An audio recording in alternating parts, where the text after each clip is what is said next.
Panik në ajër, avioni i merr flak një prej motorëve.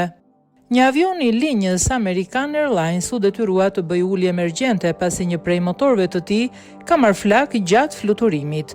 Aeroplani ishte nisur nga aeroporti Harry Reid në Las Vegas dhe kishte si destinacion Charlotte, Carolina e Veriut, sapo ishte ngritur në fluturim të mërkurë në mëngjes kur një motor i tij filloi të merrte flak. Në bord ndodheshin 153 pasagjerë dhe 6 anëtarë të ekuipazhit.